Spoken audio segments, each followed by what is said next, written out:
Coming up today on the Prosperity Nation podcast. They do want to sacrifice their goals for the other person or for the family as a whole. And we also are really encouraging people, don't shy away from your own goals too. It's a 3-part game here. It's your goals, your partner's goals, and your shared goals. Welcome to the Prosperity Nation podcast. I'm Angie. And I'm Elise. And we're so glad you're here. We always have fun on this podcast. We just love to talk about money and having a prosperous life. And sometimes it gets a little crazy. But today, we're going to be serious. Right, Elise? Not. No. Well, don't you have anything serious you would say? Come on. Let's pretend. Let's just pretend for like a minute that we were totally super serious CPAs. No, that's boring. I don't want to do that. I apologize in advance to all of our CPA friends out there. Okay, our topic today is communication. So I want to talk about communication because we always are talking about goals, and we are always talking about creating a life you love and living a life of prosperity so that you can flourish financially and flourish personally, right? So how can you know what that is when you're not talking to your spouse, you're not talking to your kids, you're not talking to your family, maybe you're not even talking to yourself, which, unless you're Elise. Oh my gosh, I talk to myself so much.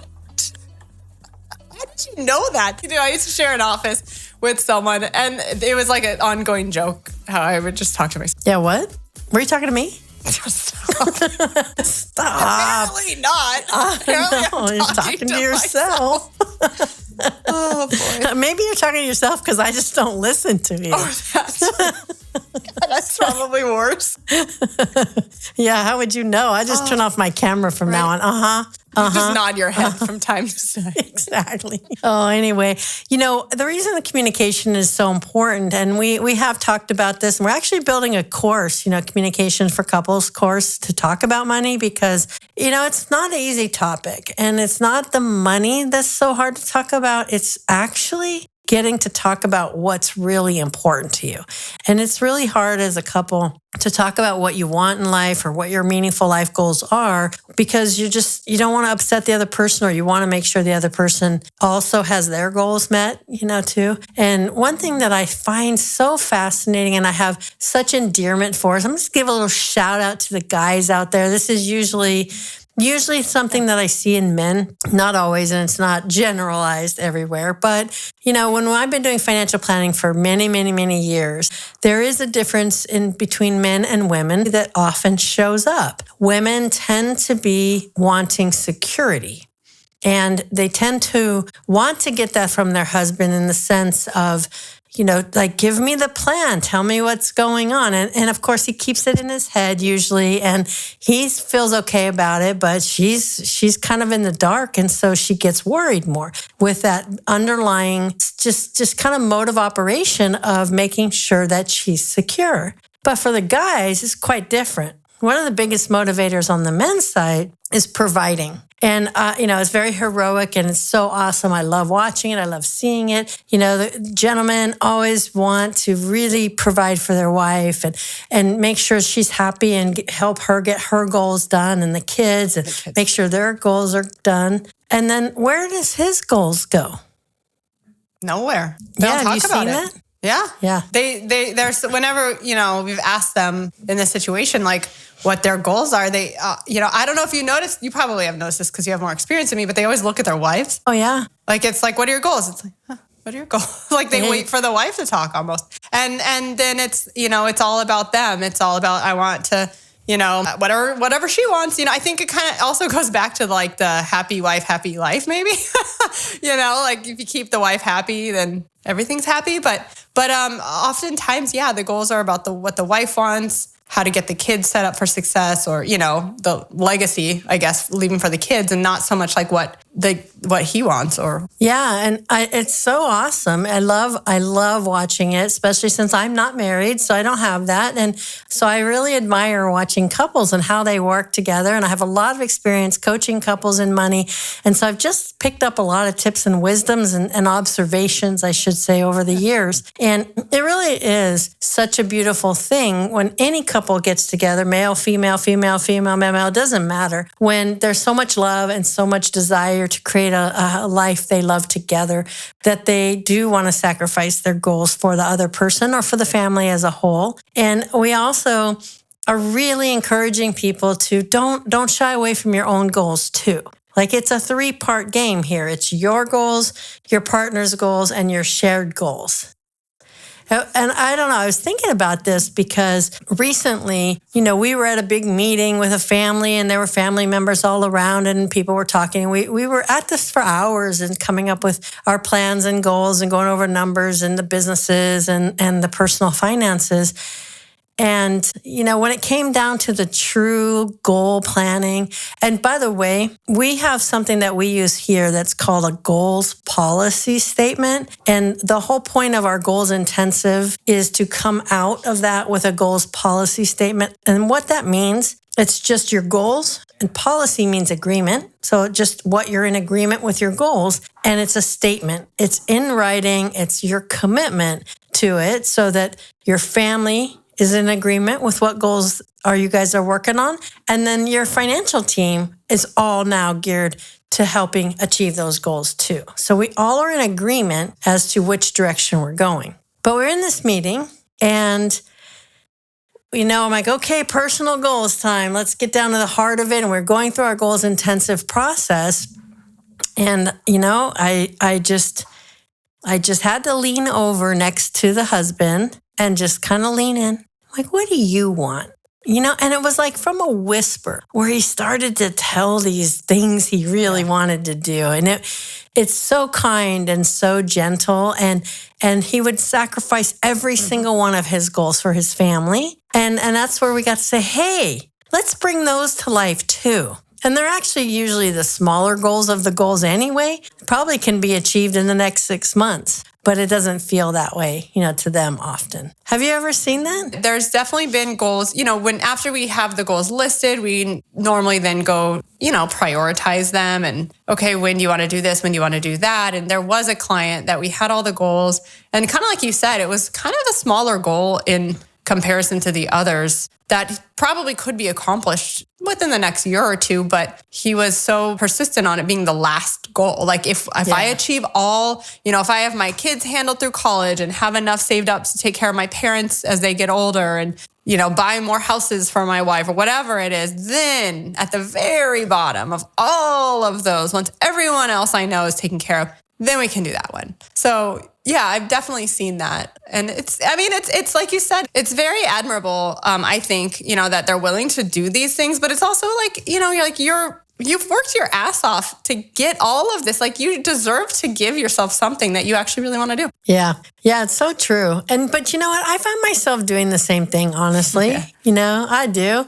I have great big goal plans on my goal horizon that I'm working on and that I really am passionate about. But you know what? If certain opportunities came up to help my kids in certain ways or help them, start their business or their dream or whatever, I'd probably scrap it all and do that for them. And you know what? I would still be living a prosperous life if I did that, because there is really nothing more than I want to achieve in life than to be able to see my kids fulfill their dreams. And I totally would sacrifice all of my dreams to make sure that could happen if I had that opportunity. But it actually, what happens is the more I achieve my dreams, the more inspired they are to achieve their dreams. So it doesn't, it's like putting that oxygen mask on first in a way. They want to see their mom be successful too. And they don't want to see their mom sitting around and just sacrificing, because it's more fun for them too if we're all living our dreams and living prosperously,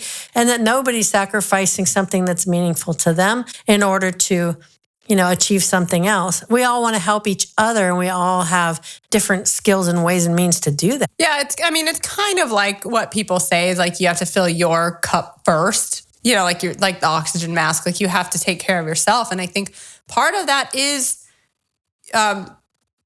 allowing yourself to fulfill some of these goals. Like, maybe not all of them, but you still should get some type of benefit from the hard work and everything that you've done. And I think people don't want to feel selfish, because I'm the same way. If I had a choice of doing something for myself versus someone I love, I would 100% do something for someone else. But then like time after time after time of doing that, sometimes I am like, why am I working so hard if I have nothing? So you kind of have to do something for yourself and fulfill whatever goal you want, because that's also what keeps you going too. Yeah.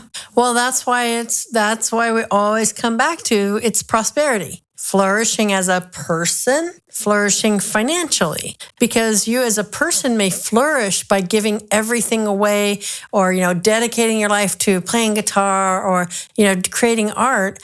But if you're, wondering where your next meal is or where your next roof is, then are you really flourishing in your best capacity to be able to be that artist or to be that creator or to be that provider or whatever? Not really, because you've got to step over here and, it really is a responsibility that we have. And if I'm going to put on my money ethics hat for a minute here, I'm going to put it on to say we have a responsibility.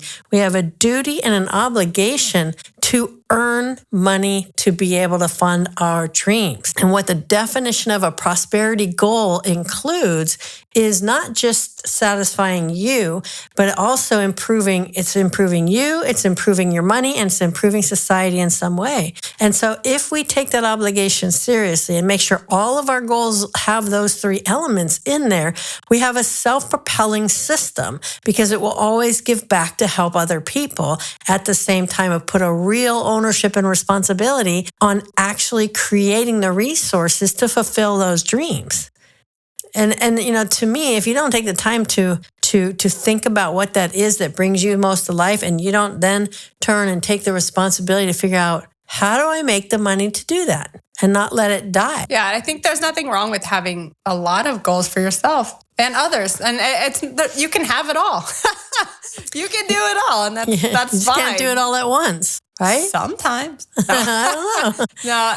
But I think the only fault, though, to having a lot of goals is that you're not doing them, right? That's the problem. So why we have this whole goals university going on now is because it only takes 3 things to be able to actually live prosperously: to know how to set a prosperity goal, to know how to fund it, and to know how to achieve it.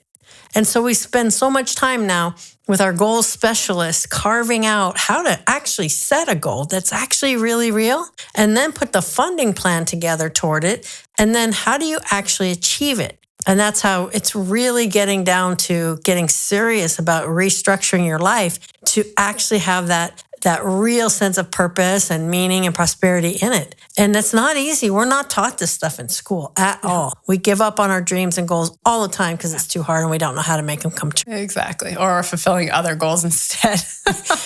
Right. Maybe aren't the real goals. Yeah. Well, I just wanted to give that shout out because, I encourage all guys and gals too, women, we don't have to always put the oxygen. We don't always have to be the last in line sacrificing ourselves for other people. Men, you're providing for the families. We get it. We love you for that.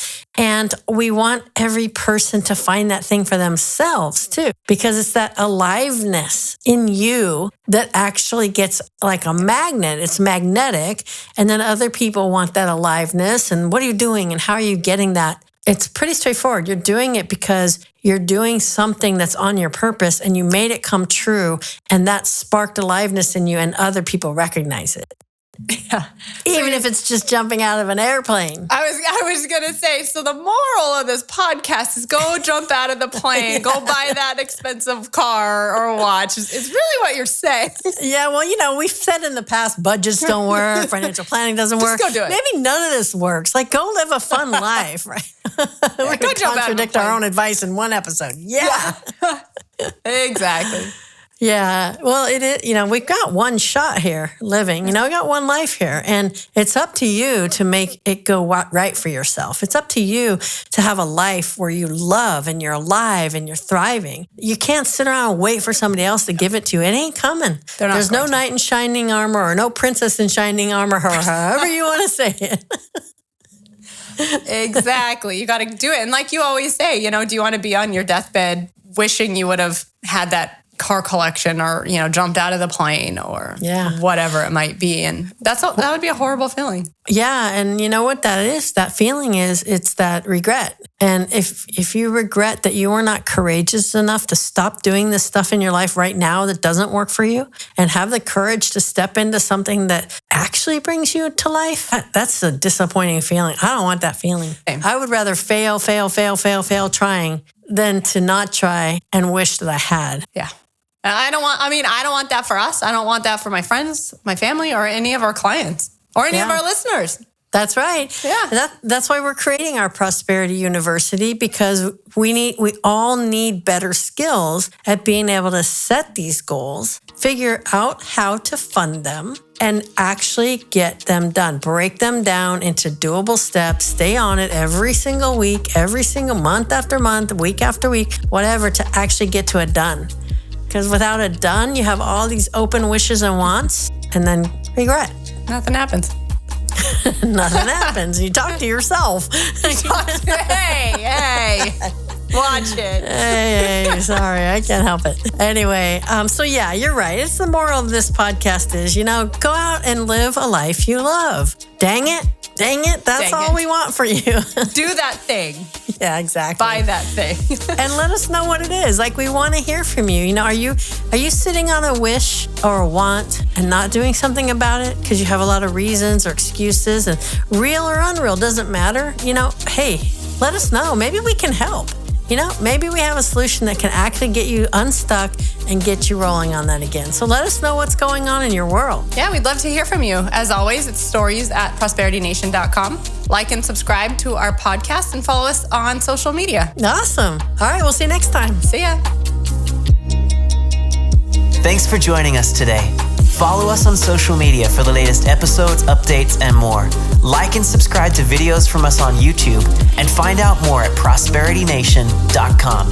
That's it for now. We'll see you next time on the Prosperity Nation podcast.